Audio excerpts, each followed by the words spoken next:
Returning to our breaking news, today a diver discovered the body of 2-year-old Dane Paulsen in the Siletz River. The boy was missing since March 1st. The diver found the toddler's body about 3 miles downstream from his home.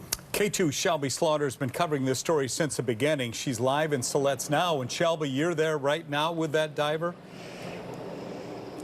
Yes, that's exactly right, Steve. I have the man of the hour, Juan Heredia, who actually found little baby Dane Paulsen just a few hours ago. And Juan, you actually drove down where you drove up from Stockton. That's correct, 12 hours. What compelled you to do that? The people start tagging me about this case, and they really opened something myself that is I needed closure to come and help the family. So that's how I do it. And Juan, we know that you found Dane in a place that was already covered by divers. What compelled you to look there again? Well, first of all, I got to start where we assume he went in the water, and I don't stop until I found a person. I don't know how many miles. Today I covered 2.5 miles. I don't know where the other divers were searching for, but that's my point to entry, and I covered the whole shore.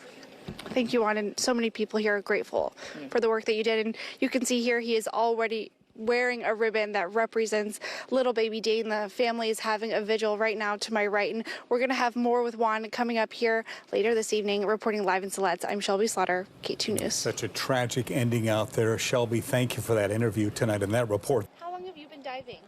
30 years. 30 years.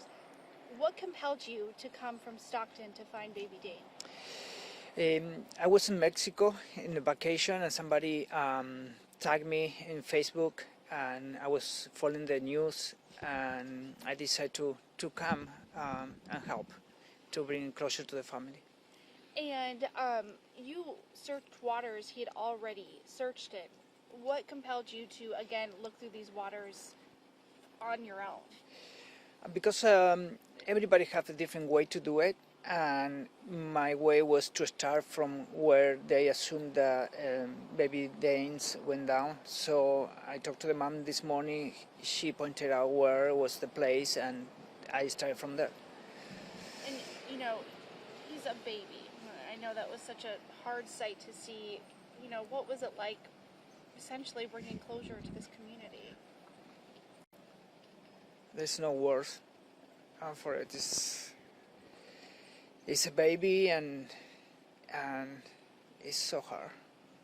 Was he under a rock, or a lot of people speculated that maybe he was hidden, or he was just so small that people couldn't see him when they were searching the river? Yeah, he was in the bottom against a tree, but he was loose.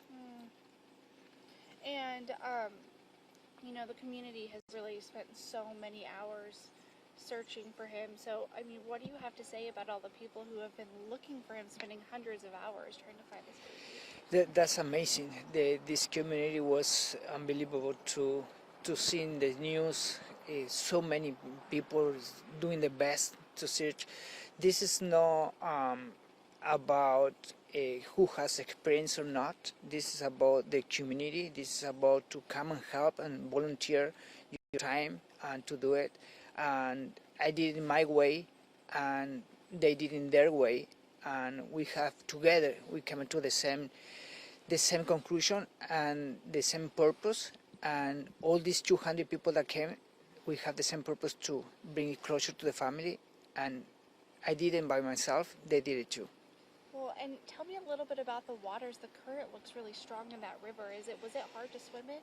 And I was swimming with the current, so it wasn't that hard. When I saw holes and I want to come back, I was just hanging out on the shore, pushing by myself and go back to swim again.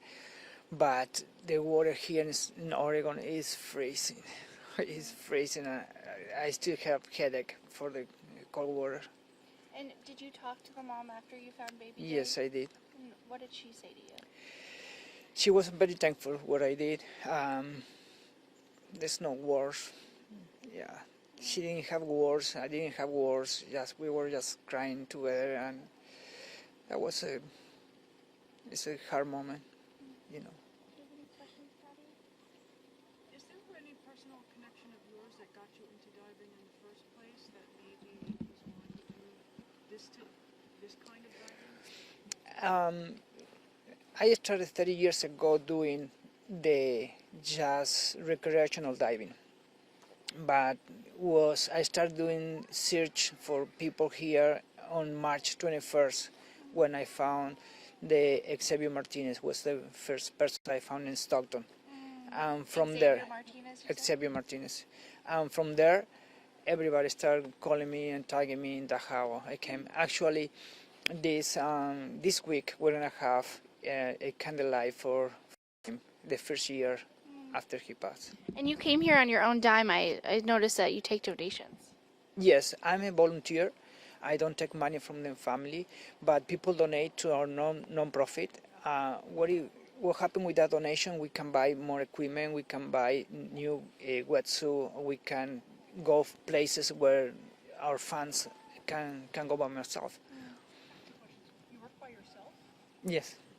How many people have you found? I found Dane's gonna be number 7, but I was in 13 searches. So you've been a part of 13 searches and you have personally found 7. Yes. Oh, that's good odds. Any other questions? Hey, it was a pleasure. Thank you so Seriously, we've covered this from the beginning, and so it's just someone like you coming out and donating your time that's so generous and kind, and I wish I met more people like you.